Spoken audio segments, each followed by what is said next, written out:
a public relations student and the special projects coordinator here at the Department of Business and Tourism, and I'm very pleased to introduce you to 4 of our amazing graduates. We have Melanie Lowe, Colin Everett, Matt Brown, and Nick Mombourquette here, and we'll be asking them a series of questions.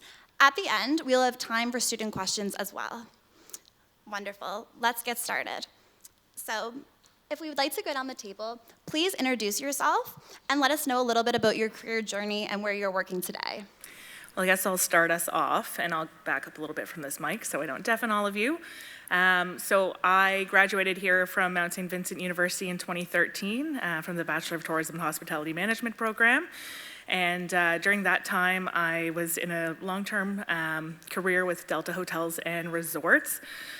And I made a decision along the way to shake things up a little bit. I had a really incredible mentor who told me, once you get comfortable, you're not challenging yourself anymore. So a little more unsolicited advice. If you're feeling comfortable in your career and there's nowhere for you to continue expanding and challenging yourself, that's the point where you may consider like your next move. Along that path, I ended up with the Confederacy of Mainland Mi'kmaq for a couple of years working in a communications role. So another piece of unsolicited advice already. Just because you choose the career path that you choose or the educational path that you choose, consider all of the ways that that can be molded and transformed into other career paths as well to continue gaining those skills. So. After that, I found myself at Tourism Nova Scotia for the last 3 years over the pandemic, and an opportunity came up to return here to my home at Mount St. Vincent University. So since June, I've been here working as the Kinu Tourism and Hospitality Management Program Manager. And it's a new program, or not new program, but a bit of an enhancement that's happening to our tourism program here at Mount St. Vincent University. So definitely check that out. And once we have some social channels and things up and running for you to follow us, please do be a part of our journey. So that's me. I'm gonna turn it over to Everett. Hi, everybody. I'm Colin Everett. I graduated from the Business Administration program in 2019, so perfect timing. I've kind of bounced around quite a bit. I went back to school a little bit later after living and working in Halifax for about 5 years. I did 2 years at the college, and then I worked in a couple of roles as a bookkeeper at a construction company and then an analyst at a hedge fund administrator. And then I came back here, did my program, started a role as a tax analyst over at Grant Thornton, and now I'm with LiveCA as a bookkeeper.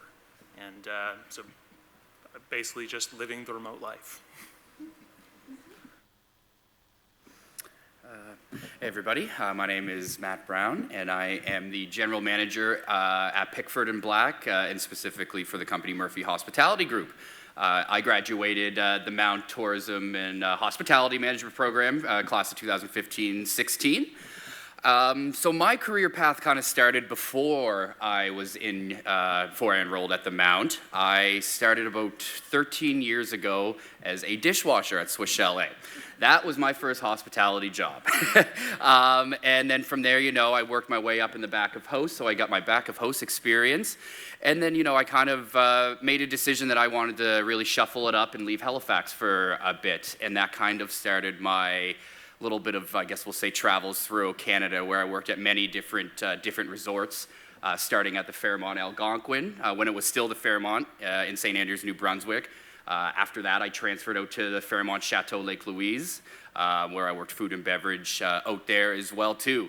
And, the Fairmont is where I sculpted a lot of my industry standards. They have a very intensive training program for anybody who is onboarded with them.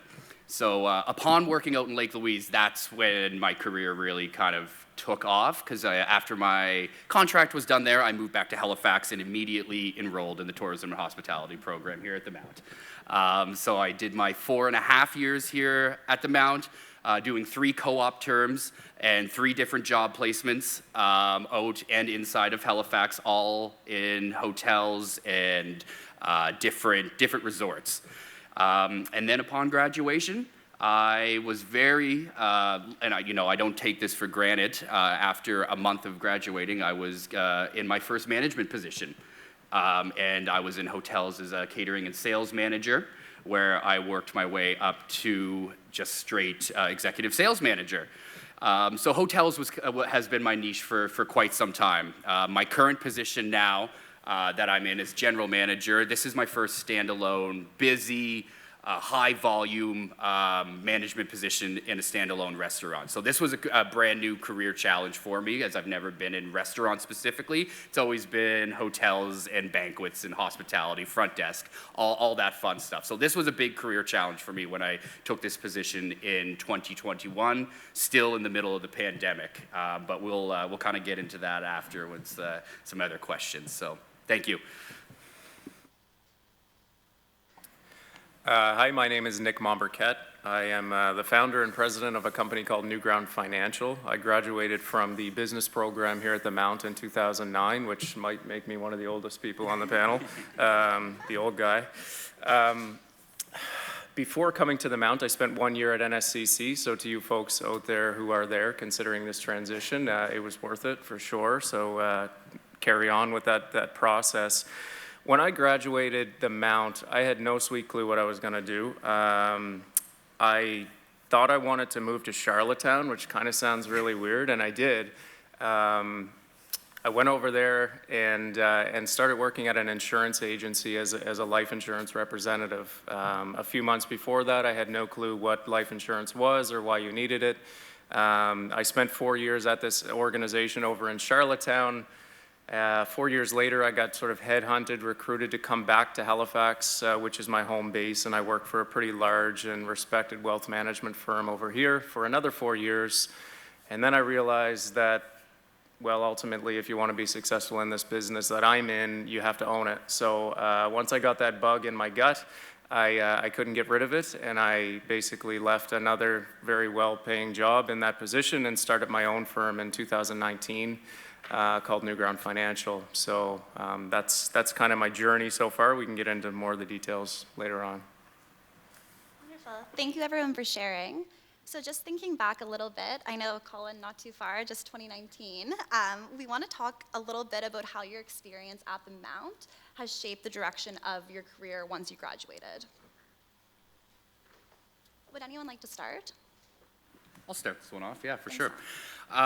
So like I touched on a little bit before, throughout my studies, I was in the co-op program. So, that's something that I did not take for granted. The experience that you get from working the 3 co-op terms in between your summer and your studies really gives you that hands-on experience in different atmospheres, as you have 3 terms to try different positions and to try different companies, and it really helps you. It gives you a good idea once you graduate which direction that you want to head in. And for me, when I was in my 3rd co-op term, I was a banquet supervisor, and that position specifically helped me gain the management position that I gained outside of once I graduated the Mount. And, I can't stress enough, how important I found that these co-op terms were, and that, you don't take it for granted because it's just such a great learning experience. And without it, when you go, we'll just say that you didn't do the co-op terms, you're learning on site, and you're getting lots of industry knowledge, but you're not on the ground, and you're not in the trenches, as I like to say, working from the ground up, learning all the different positions. And, again, it really gives you an idea of which direction you want to head in once you graduate. So the Mount Co-op program really sculpted where I'm at today, and it was one of the best experiences that I've had throughout my education. And secondly, as well, too, a lot of the professors who are in the tourism and hospitality, and this program specifically, are industry professionals themselves. So you get a lot of guidance and a lot of knowledge from them as well, too. So lots of my profs that I had throughout my studies, I will ever be indebted to as well. And starting off In my first year, the restaurant, basically it is your food service and restaurant management 101, where you run a restaurant, and from the back of house and the front of house, you design the menu, you manage it, you create schedules, run the staff.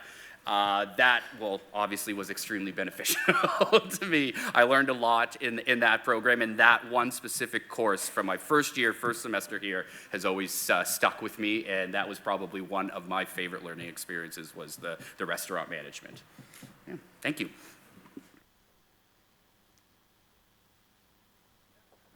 I'll take us next. I think what really shaped a lot of my sort of post-grad experience was just how much it helped shape what I knew I was looking for in terms of a work environment. What I sort of responded to the most, both at the college and here, was that because of the sort of structure, the size of the classes and the accessibility of the instructors, it really informed what I was looking for in a work environment where you had sort of a sense of community and you had leaders who were accessible and accountable to you. And so it really helped me get a picture of what it would look like to be in a work environment that was really working for me, and what it would look like if it was, maybe not quite where I needed to be. Guess I'll hop in here as well. It's hard to nail down just one experience or a couple to talk about that really changed, I guess, the course of who I was as a person and who I'd become as a professional. But a huge part of it is the faculty here at the Mount, the faculty in the Business and Tourism Department. At any given time, they're happy to have a conversation with you about, what's going on in industry, what things look like, just general, day-to-day life. You really form relationships and connections with your professors here, and they do care. I can say 9 years after graduating, I hope it's only 9. So 9 years after graduating, to hear that my name had come up in conversations as they were exploring this new role here at the Mount, it sent me a little bit for a spiral, because I'm like, oh no, why are they talking about me? Why do they remember me? But it also means so much that those relationships that I've built were so meaningful and real that 9 years later, they do remember me, and they, you see someone in Dartmouth Crossing coming out of a shoe store, and you're like, oh, that was my professor, and they're running across the parking lot to give you a hug, and it's just, that is what it's like to be a student here. The co-op term was absolutely phenomenal, or all three. I had also completed 3 co-op terms, and where I look back and I think maybe I should have done my co-op terms at 3 different companies, 3 different experiences, and really touched on a lot of different skill sets. But I stayed with, it was the Delta Barrington at the time, and kind of used my co-op terms to leverage promotions for myself, kind of saying, my next co-op term is coming up, and I'm gonna have to be doing something different to ensure that I'm, meeting the expectations of the co-op terms. And they would come back and say, well, it looks like we better, get you in a new position so you can continue growing those skills. So going from sometimes a part-time employee, sometimes a full-time employee, depending on those hours in the industry. But being able to leverage those co-op terms with your employer, if they're committed to wanting to keep you and grow you as part of that family, then oftentimes they will create an opportunity for you to stick around. What also really, I noticed about myself from when I arrived at the Mount to when I left, is I really built this confidence in myself, and I've got hardcore only child syndrome, so the confidence was, I think, helpful. I've never had to row with a sibling to try to voice my concerns or compete with anyone in that, and so I didn't really have a voice when I came here. And when I left, I feel very confident when I'm working in industry and I'm working in any situation to speak up and to advocate for changing the industry, for having positive experiences and making suggestions to my employer or to industry in general to try to do better, because we know the tourism industry, there's some dark shadows that we do need to do better as an industry to, pay a little more money in some areas or have adequate work-life balance. And, leaving the Mount, I felt confident in looking for solutions with my employers and looking for opportunities to make workplaces better in our industry, and that became a real passion of mine as well. So there's 3 examples, but it's an endless catalog of things that changed in my life, like in the 4.5 years that I had gone through the program here at the Mount. I guess one thing I heard Peter mentioning earlier, you got to be someone who asks questions, and I think I was that person, and I still am, and that's really how I got to where I am today. Not the smartest person in every room, but I'm not scared to put myself out there and ask the questions that I need to find out the answers. So being here at the Mount with smaller class sizes, being able to get to know all of our professors very well, obtaining the business degree, gave me the confidence I needed to go out and knock on doors. I'm sort of the outcast that didn't do the co-op program. I worked at a hotel part-time. I ran a landscaping company while I was here. I sort of had that entrepreneurial spirit and really carved my own path. But now I'm in the financial services industry, and all of my clients are business owners. Every single day I can talk on the same level playing field as them, and in most cases I know equal to or a lot more than them about how to properly run a business, from financials, accounting, leadership, management, etc. So one thing that the degree had done for me and my experience here is just given me that like coat of armor, like feeling like a Bruce Wayne walking into a room. That confidence you need to get going. As I mentioned, when I graduated, I moved to Charlottetown. I had 5 suits, a cell phone, no contacts, no experience, and picked up the phone book and started calling every business in PEI until someone listened, and then they didn't listen, and then they didn't listen, and I called back and called back and called back and called back and finally got my position, which now 13 years later, I own the company. And people work for me. So it's amazing what can happen when you have the guts and the courage and tenacity to continue to ask questions to get what you want, but you won't if you don't know what you want, if that makes sense. So there it is. Thank you all. I think it's really special how everyone touched upon the significance that professors have had to your careers and how you felt comfortable at the Mount to ask those questions and put yourself out there. And I feel very fortunate that we can all be in the room here together for the conference and continue building those relationships. So looking a little bit onto the past few years, we wanted to ask how the pandemic has shaped your work and your career.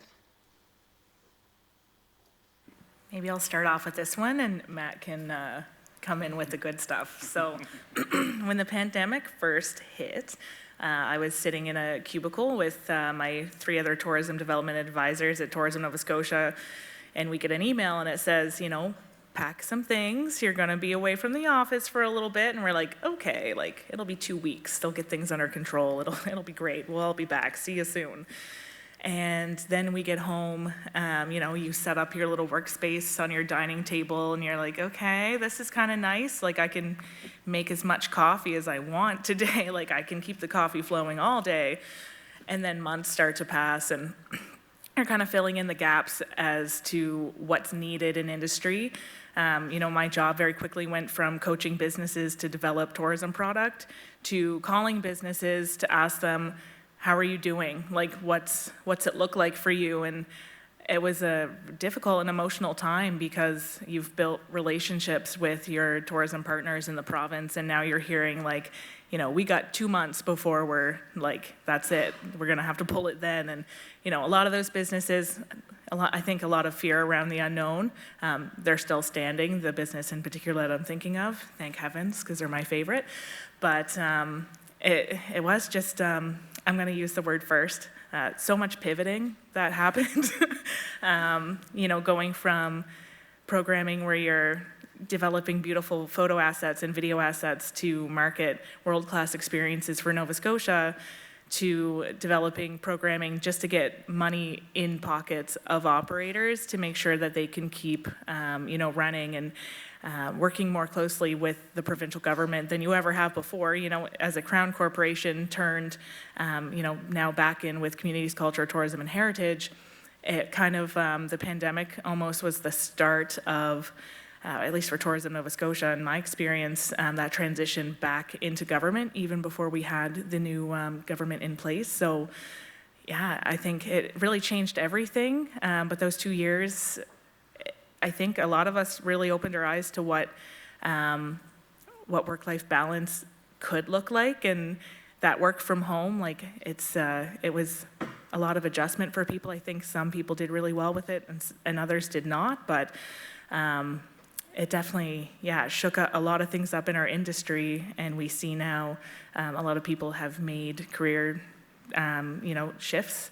And I really hope to see a lot of people coming back to tourism as the sector continues to recover, because there's no other industry where you have as much fun and no day ever looks the same.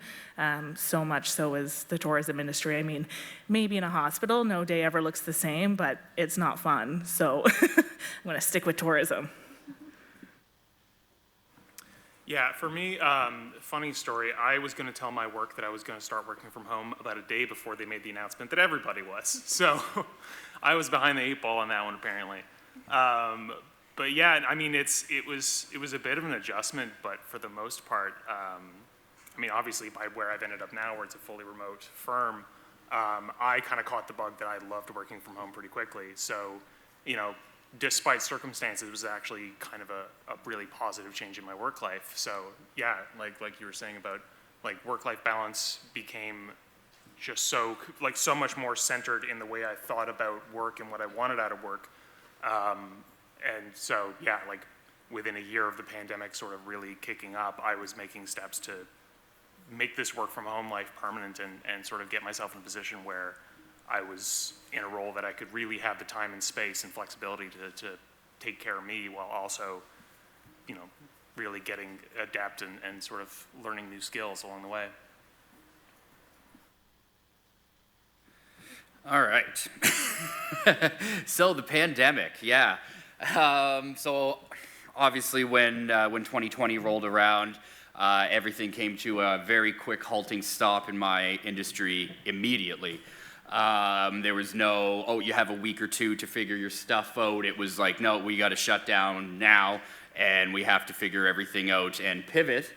You would say it eventually, for all of our daily operations and what we're used to doing on a day-to-day basis. And for me and my type of profession, unfortunately, working remotely just isn't a thing. I can answer emails from home and whatnot, but I'm an operations guy. I have to be there on the floor in the trenches, as I say, getting the job done. But that all came to a halt immediately, and most of the people who were in my industry, in my type of positions, we were laid off. We had a very tough year, 2020, going into 2020 going into the summer of 2020, when things, were a little bit more relaxed. Restaurants could open back up again, but with social distancing, patios, everything had to be 7 feet apart, masks. It was a major change to our operation and what we were used to. And of course, the tourism industry as a whole. Tourists were not coming to Halifax. Nobody was coming internationally. Nobody was coming from all the Atlantic provinces, but this was before the Atlantic bubble started. So we really had to rely off of our local clientele and our brand that we have built as a local seafood, fresh patio, cold beer, summer restaurant. We really had to roll with that, and we really had to entice our local clientele to come check us out. We have a great following of local clientele, but we are, in the summertime, we are a major tourist destination. We have the largest patio in Halifax down on the waterfront. So when it's cruise ship season and we're full blown in tourist season, that place is just lined up from open to close because of all the foot traffic, and that is something that got taken away from us very, very quickly. And I would have to say the hardest part throughout this whole pandemic, besides, seeing the drop in sales and of course the inevitable hard layoffs that we had to do with a lot of our core staff, was dealing with the constant updates and restrictions and the vaccine passport. The vaccine passport did its job, and I understand why it was implemented, but it was very, very hard on my staff to be, because they're we'll use this as an example, my hostessing staff. Most of those hostesses and hosts are, young students like yourselves trying to get into the industry. That's usually your foot into to restaurants, and they were expected to police the vaccine passport right at the door. So we had a lot of troubles with guests coming in once the bubble opened up and once the other provinces could start coming into Halifax. It was very mentally trying on a lot of the staff, because although I would say everybody was very receptive for the most part, but there was still some people who wouldn't accept it. And it was very hard to have my staff police that right at the door. First experience when you come walking through Pickford is having to ask for the vaccine passport. So it was difficult. It was, we persevered through it. There was some training and coaching sessions that had to happen with my staff on how to deal with disgruntled guests who didn't have a vaccine passport, who refused to show the vaccine passport. So there was a lot of trials and tribulations with that when that was implemented. So I would have to say that was my biggest struggle, was getting everybody on board with that and making sure everybody had the proper training on how to deal with people who were disgruntled and didn't have the passport and felt that their rights were being taken away from them. So there was a lot of back and forth with that. So that was the biggest challenge, I would say, and the biggest pivot that we had to do, I'm so tired of saying that word, was adjusting to how to keep our revenue streams coming in. Normally Pickford and Black in our core months, which is end of April right through still to now. Our patio's still open, everybody. So that our season, our money-making season is a very short window. So we had to adjust and find other revenue streams to make up for all the lack of tourists that were coming into town in the summertime of 2020 and 2021 as well too. So we really relied on things like Skip the Dishes and Uber Eats and our Murphy Hospitality delivery and catering to all the local businesses that are in historic properties, hand delivering lunches to people who are around the area, who are local clientele that we know, that we see every day when they come in for lunch, making sure that they still know that we are here and we want to serve them that that East Coast hospitality experience, even if it's in the comforts of your office. We still want to get that food to you. So that was the big adjustment that we had to work with, was the drop in revenue stream and finding other revenue streams to still make up, so we could keep the lights on down at Pickford and Black. So fast forwarding to where we are now, this summer, which was a banner summer, as you can probably guess how eager everybody was to get out and enjoy the patios and the sun in the downtown. Halifax's downtown life has blossomed since the pandemic. I know there's lots of construction going on in the downtown core, but all the new food and beverage experiences and all the new little mom and pop shops that are popping up on the boardwalk is just very promising to see moving forward. And I can probably speak for a lot of the restaurateurs who are down on the waterfront that business came back in a big way this year, and it was very difficult some days, trying to keep up with the volume and the foot traffic. We were, like I said, we were lined up at the door from 10:30 in the morning till 11 o'clock at night, almost every sunny day. If you woke up in the morning and it was sunny out, we were busy. Just prepare for it. And that's what I had to keep my staff on track for. Is just like, we're in the thick of it now, but there is light at the end of the tunnel once things start to slow down. So again, banner year for tourism, for the restaurants in downtown Halifax, and it's just very, very exciting to see things coming back again. And I can't predict the future, but if things are trending that the way they are, 2023 is going to be just as good, if not better, than 2022, and I can't wait to see what next year brings. So, thank you.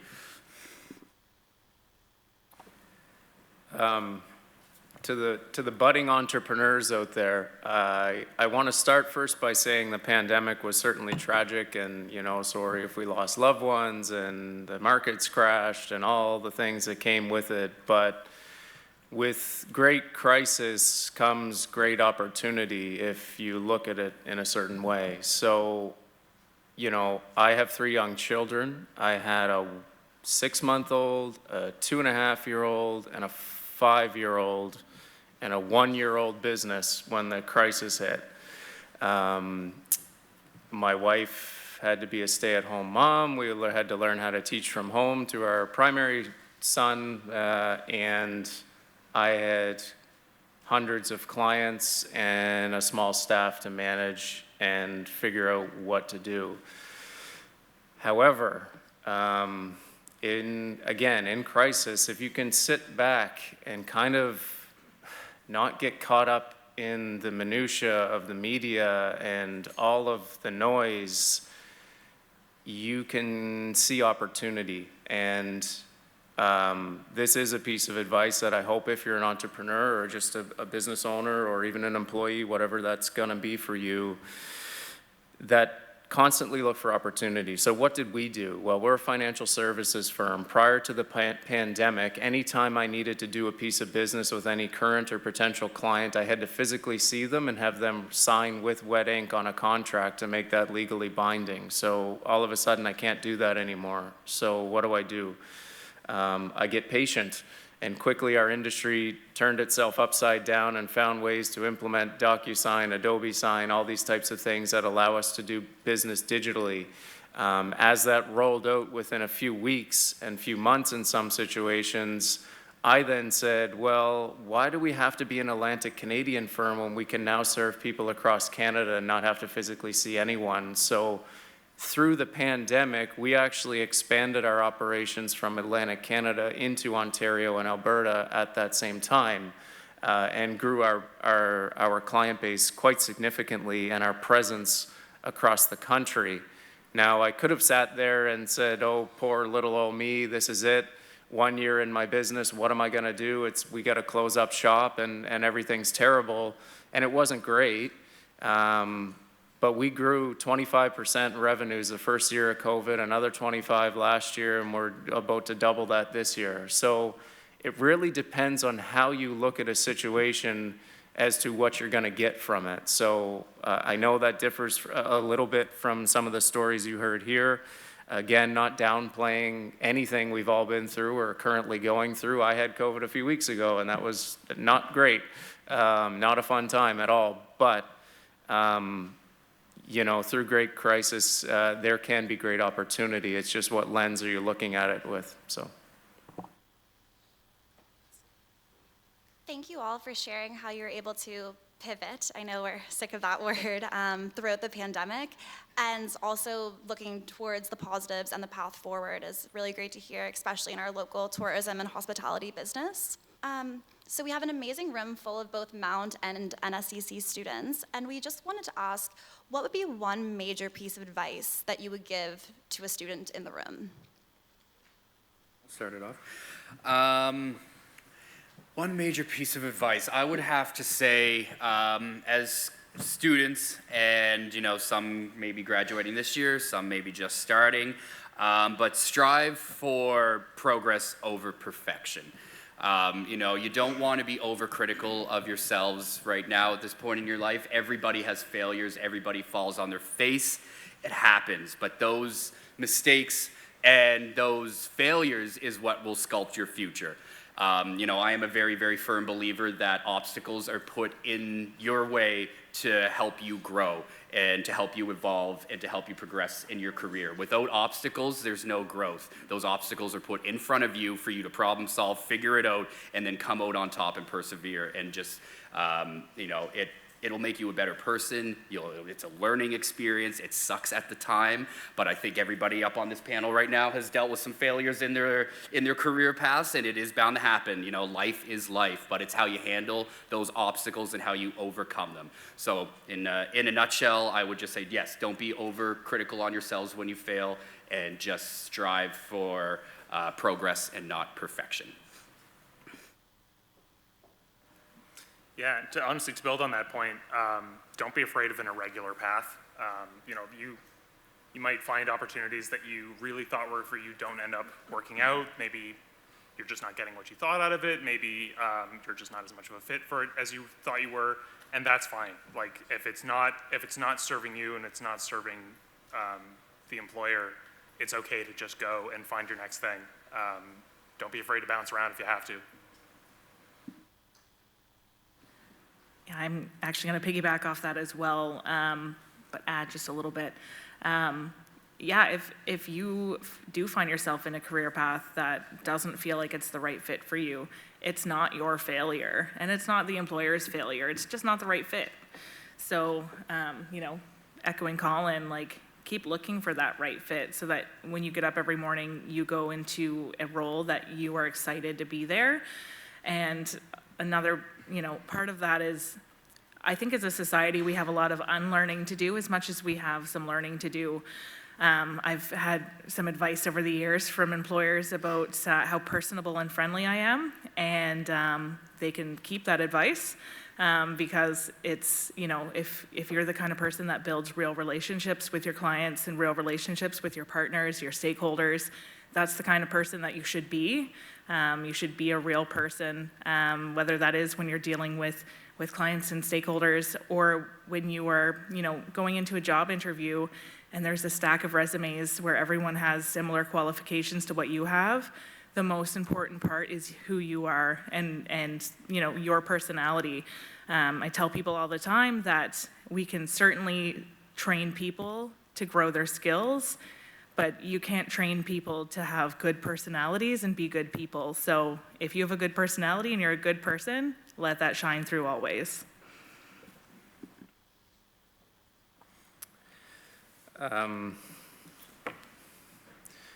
When you're finished your degree, don't stop learning. You know, this is a line I share all the time, and I gotta read it because I don't want to butcher it. So in business and in life, you'll become the books you read and the people you surround yourself with. So make sure you choose wisely. Don't forget that. Thank you so much, everyone. We now would like to open the floor to questions from students. So you'll notice there's microphones located on both sides of the room if you'd feel comfortable standing and asking your question into the microphone. If you would prefer to just stay at your seat and raise your hands, I can come over and take your question. Students or faculty. And you can direct it at all of our panelists or just one. Do you think that without the pandemic, some necessary changes in the industries wouldn't have happened? Just like example, the eating out and people being able to order kind of thing, just even wider than that, but yeah. I would love to hop on this one because yes, I think we weren't doing a great job in this province of, you know, building, you know, I shouldn't generalize and say we in general, but there were a lot of examples of businesses that weren't diversifying enough or weren't resonating with a local market or an Atlantic market, and they weren't sustainable. And I say that in a loving way, and I hope everyone's doing well who did lose their business, whether it was because their market couldn't get to them and couldn't support them anymore. But I think there's such an important part of being a sustainable business in, you know, having that local pride and having locals that do want to support your business in a time of need. And that, you know, comes from being a big player in your local community, making sure that you know, are participating in the community that your business is in. And you know, as much as the pandemic was a huge wrench in everyone's day, like I think a lot of our businesses, through the new opportunities that they explored, came away with a lot of great things. Like a lot of businesses are still, like restaurants in particular, are still doing takeout. A lot of breweries and cideries are doing local delivery. These are all things that, you know, didn't exist before for their business, and it was hard in the moment to pivot and to implement those changes. But you know, now that people can go and experience your business in person, there's a lot of things that have stuck that are continuing to be additional revenue streams for that business. And yeah, I think overall, that sense of community kind of started returning to a lot of our industry, and that, yeah, just overall like the pride of what we have to offer in our destination, and how great all of our local businesses are here. I think a lot of us know better now just how much amazing opportunities and experiences lie right here in our own backyard, and how much fun it is to, you know, have a little staycation in Nova Scotia or in your province, and just get to know what's in your own backyard. I find one of the more positive changes, at least sort of in professional services, is that I feel like the conversations around mental health have gotten a lot more substantial and serious. I think the fact that everyone's basically been forced into a low-level anxiety disorder helped a lot. But, you know, like I think 2 or 3 years ago, I wouldn't have felt comfortable telling my boss, hey, I'm taking a mental health day. And I feel a lot more comfortable in doing that now, and I feel like I'm not interrogated about it in a way that feels a lot healthier. Yeah, I think you both nailed that right on the nose on what lots of changes. It doesn't matter the industry. The COVID pandemic affected everybody in different ways, and everybody else had to adjust at the drop of a dime. And my industry is no different. These 2 points that were just made, you know, with the mental health, the different revenue streams, the inclusiveness that came out of the pandemic, bringing everybody together. You know, I think everybody feels that, and it doesn't matter which industry you are in, and we all had to adapt and persevere to continue on in this life that we now know as normal, or back to normal again, post-pandemic, whatever you want to call it. But yes, now where we are at today, you know, the new normal that we have, I think lots of things changed for the positive, and I couldn't agree with you more on the mental health aspect of things. I think that brought a lot of awareness to light. And myself, you know, and my Murphy Hospitality, the company that I work for, you know, we strive for that, you know, that open door policy, whether it's work, home life. You know, you can't be successful in your career if things aren't good at home or in your personal life. That will get dragged in to your job and your career at some point. So I think the awareness that has come out of this pandemic, and people, you know, the stigma leaving, people willing to talk about mental health. And, you know, again, yeah, you're right. Like, I don't know if at the start of my career, if I would have been just like, yeah, I think I'm not going to come in today. I'm feeling a little anxious. You know, I don't know if that would have flown 5, 6, 7 years ago. But things have changed now, and that stigma is fading. And, you know, if any of you are ever feel that you need to talk with somebody, and, you know, things aren't right at home, or whatever it may be, you won't be successful in your studies either if you're not willing to face, you know, what's bothering you. And, you know, lots of your professors and the student union and all the resources are there, and the outlets are there and available. So, you know, definitely use them if you're feeling that things aren't right. But definitely nailed that one on the nose, guys. I think to answer your question, yes. You know, many industries, you know, sadly some entrepreneurs weren't able to carry through, but I think a lot of changes that were required happened a lot faster than really they should have, in my industry in particular. I'm super grateful, you know, for the changes that have happened, and it just expedited a process that was, you know, that should have been reviewed and done years and years ago. Yeah. Can we talk about the digital adoption? We're like 5 years ahead of where we would be if COVID never happened. If I never have to scan something ever again, it'll be too soon. Thank you all. Did anyone else have any questions?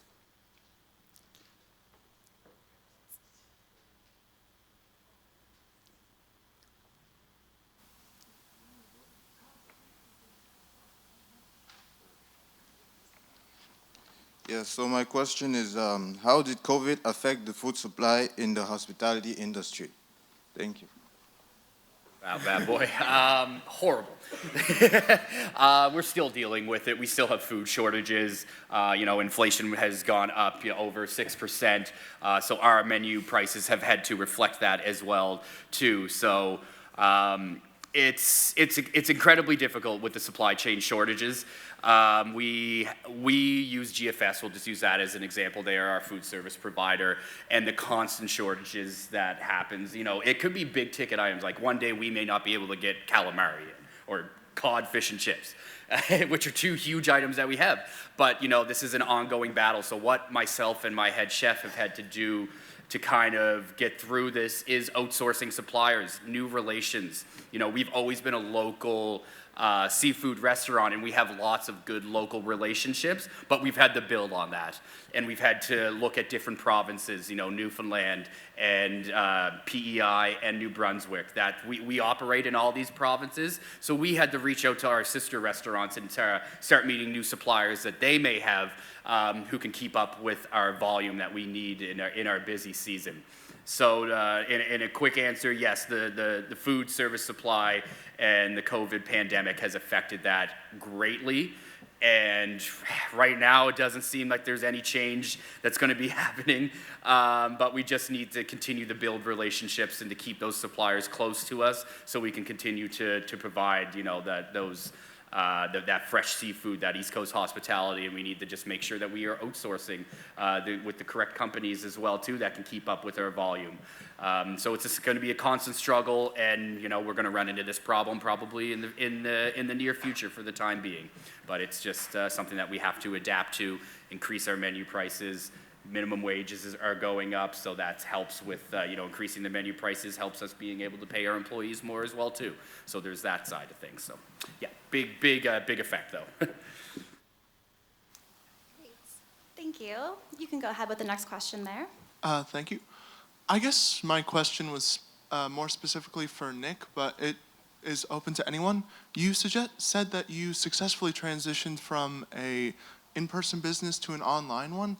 I was curious about that transition, because when you're a local business, it seems you have like X amount of competition, right? But when you're online, it feels like you're one in a billion. So I was curious about how you successfully transitioned and got companies to notice you and still be excited to work with you. Thanks. Yeah, great question.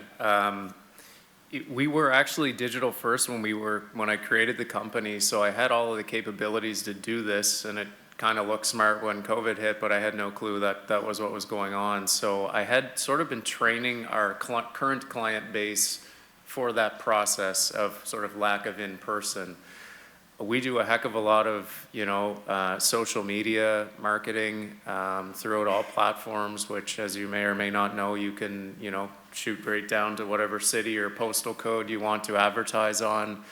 Our business is built on referrals and cold outreach as well. So our sales associates, myself included, we use this thing called a phone, and we pick it up and we call people. We don't text them, we don't email them. It still is a very, very effective means of being introduced to new businesses from a sales perspective. So there is still some, I find there's some challenges getting as deep in a relationship as we may have before when we were belly to belly, you know, at someone's home or at their business. But I think businesses are realizing that, you know what, especially business owners, their time, they trade time for money or money for time all day long. That's what you do as a business owner. And if they can find a way to meet with me in 10 or 15 minutes on Teams or Zoom versus having to carve out an hour of their day, they're pretty excited to do that. So, yeah. Wonderful. Thank you. And we have a question over on the right-hand side. Your left-hand Hi, so I have a broad question. So is there anything you learned from working that's not taught or even talked about in school, and you wish that someone would told you this earlier? I'll take that one to start. I think it goes back to sort of my quote or my advice for you is the importance of extracurricular reading and learning and developing yourself, I think down on the far end here, as a person. I posted a LinkedIn post the other day that said, you know, and I'll speak again for sales or in business, like people don't buy really what you're selling, they buy how you make them feel and who you are. And the only way you can develop that is to develop yourself as a person, and by stretching and reading the the self-help book or whatever it is in an area of your life that you need. I took a lot of skills from my business degree, but there's not a whole, the other piece of it is, who is Nick Mombourquette becoming as a person? Spend a lot of your time on that, and it will change the way people perceive you and your level of success. Thank you. I'll add to that just a little bit as well. 100%. What Nick has said there, it's like, sorry, I'm having a little brain fart right now, but do you want to ask the question one more time? That'll warm me up. Oh my Certainly. gosh. So just something that you maybe didn't learn in school that Yes. you've learned within your career. Yeah, so as Nick was saying, like, putting yourself forward, continuing to develop yourself as a professional and as a person. And I touched on earlier too, like being yourself and creating real relationships with the people that are in your life that you work with. Why that's important, and I've seen it time and time again in my professional career, is if you take time to care that your client's dog died and their husband got a concussion, they're gonna respond to your email, and they're not gonna respond to other people's emails. And that's, going through the professional world and you're trying to get things done, having those relationships where you truly really care about the people that you're working with. They truly really care about getting back to you in a timely manner, and it may make you a more efficient, person at getting that task done, because your colleague who doesn't take that same time to reach out and make those connections, and it's just a job for them, like, your clients know that and they feel that, and they might let you wait 4 or 5 extra days to get back to your email, whereas if they see your name pop into their inbox, they're like, oh, it's John, let's get back to John. So I think that's made a huge difference, and don't be afraid. I know, you're all going through business and tourism programming, but in your career path, you might have to step onto another path, which I think Colin had touched on there. Don't be afraid of that path. I got headhunted out of the hotel industry to open the RBC Center, and when I was here at the Mount, I loved my facilities management class with Bill Murray. It was the best, but facilities is not for me. It's boring to me. So that was maybe the shortest job stint that I've ever had anywhere.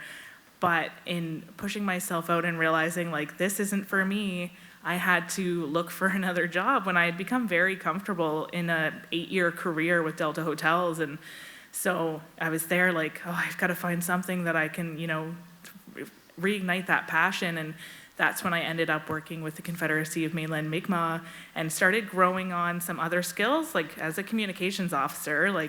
Great, I'm glad they hired me for a communications role, but thank you, Wendy, also for the great Communications 101 class that I took. That was probably the extent of my communications experience. But your skills are so transferable, and you won't feel it until you're actually in that role, and it'll kind of come to you like common sense, but you'll remember along the way, all of these other classes and things that you've taken, all of these learnings that you've gotten here, it'll come to you. It does prepare you for things that you don't even know yet until you're in a different situation. And I recommend to everyone to get involved with an Indigenous organization at some point. You will learn an endless amount of things about yourself and about the world around us that will continue to better prepare you as a professional as you're navigating any career path that you choose, whether you are in and out of the tourism and hospitality industry, or just, trying to do good work. Thank you. One thing I wanted to mention is advocating for yourself is a skill that you really can't learn except by doing, whether that's, discussing with your boss around, compensation or promotion, or just shaping the way work is done that either is an improvement for you or your coworkers. That is being able to sort of have not necessarily difficult but important conversations with your boss and really have confidence in that. That's something that's is worth working on in your working life. Thank you. So we only have about 5 minutes left for questions, so I'd recommend if you're towards the back of the line, feel free to take a seat and reach out to our panelists during our networking time today, or of course even through LinkedIn as well, and thank you so much. You can go ahead with your question there. Oh, so what was the hardest part about finding work after graduation? Finding it.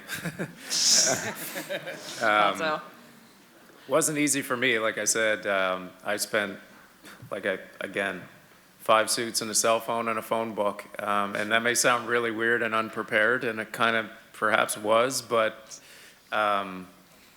it was convincing people, I guess, that you were worth it, you know? And the one person who took a chance on me was the one guy I called every other day until he finally let me have a job. So I don't perhaps maybe recommend that for everyone. I don't know if that was the perfect approach, but you know, the right person and organization will appreciate you for who you are, and you'll find them when you're ready.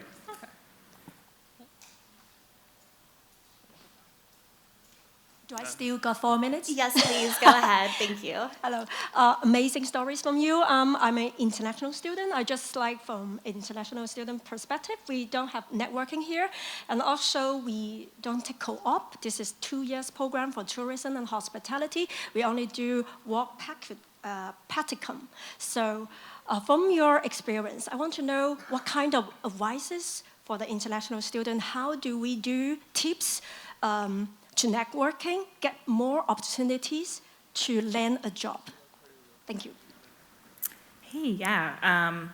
When I was working in the hotel industry, we had a ton of international students working for us.